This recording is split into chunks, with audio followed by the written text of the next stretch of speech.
The overall goal of this procedure is to isolate adult stem cells from musculoskeletal soft tissues, such as skeletal muscle. This is accomplished by first taking a biopsy of the soft tissue, debriding it, and chopping it finely. The second step of the procedure is to enzymatically digest the tissue. The third step of the procedure is to isolate the stem cells through repeated preplating steps. The final step of the procedure is the identification of the isolated stem cells. Ultimately, results can be obtained that show the cell's morphological and cellular behaviors using immunofluorescence microscopy and/or flow cytometry.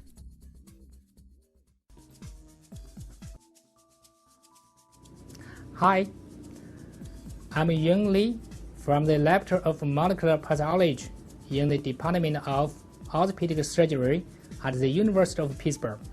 Today, I will show you how to isolate adult stem cell from the soft tissues of a musculoskeletal system, such as skeletal muscle. Hello, I'm Dr. Johnny Ward. I'm a professor at the University of Pittsburgh School of Medicine within the Department of Orthopedic Surgery. I've been working, closely with Dr. Young Lee on these procedures to isolate, different type of stem cell from skeletal muscle and other tissues such as tendon. We use these procedures in our laboratory to isolate stem cell for basic research studies on the translational medicine applications. So, let's get started. The tissues from which stem cells can be isolated include tendons and skeletal muscles harvested from the tibia or soleus muscles of the hind limb of wild-type mice.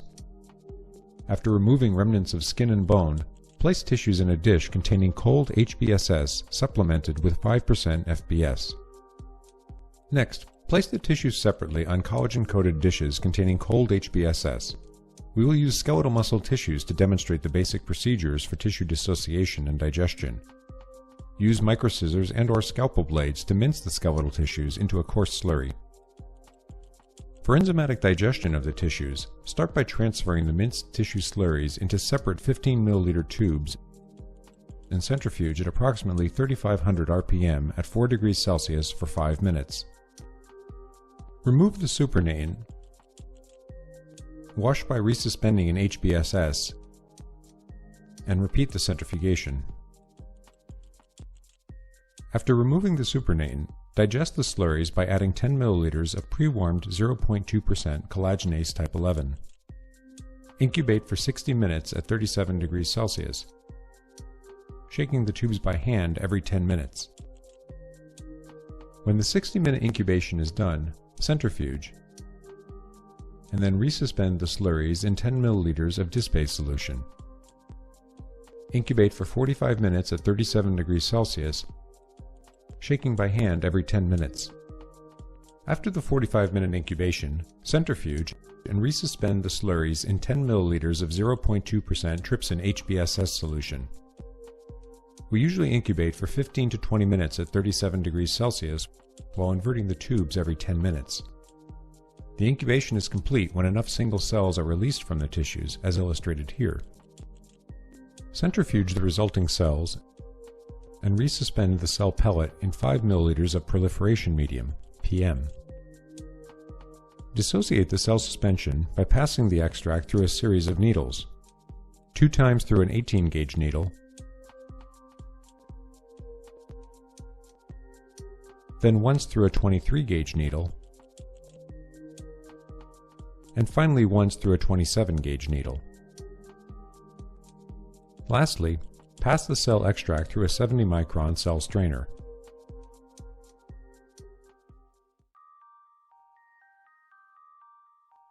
To begin the pre-plating technique, centrifuge the cell extract that was just prepared and resuspend the pellets in proliferation medium. Plate 5 milliliters of the cell mixture onto a collagen-coated T25 flask and mark it as PP1. Incubate at 37 degrees Celsius in a humidified 5% carbon dioxide incubator for 2 hours. After 2 hours, transfer the non-adherent cells to a new collagen-coated T25 flask and mark it as PP2. Add 5 milliliters of PM into the previous T25 flask labeled PP1. Return both flasks to the incubator for 24 hours. After 24 hours, transfer non-adherent cells from PP2 to a new collagen-coated T25 flask and mark it as PP3. Add 5 milliliters of proliferation medium into the flask labeled PP2. Return the flasks to the incubator. Repeat the procedure every 24 hours until population PP6, the stem cell population, is created.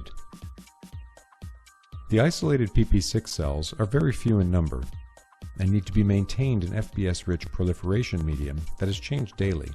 Although most of the cells in the PP6 culture will die during the following 1 to 2 weeks of culturing, a large, healthy PP6 population is usually created after an additional 1 to 2 weeks of expansion. Maintain all other groups of suspended cells as well, allowing them to proliferate and examining them regularly using an inverted microscope.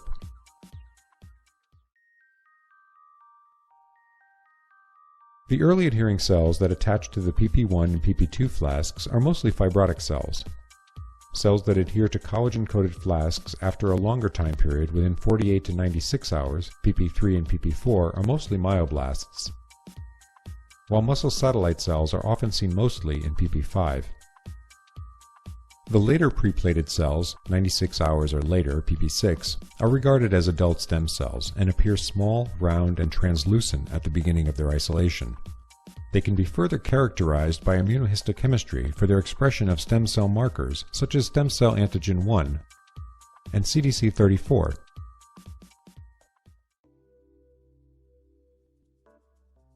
We've just shown you how to isolate stem cell from a skeletal mass of the mouse.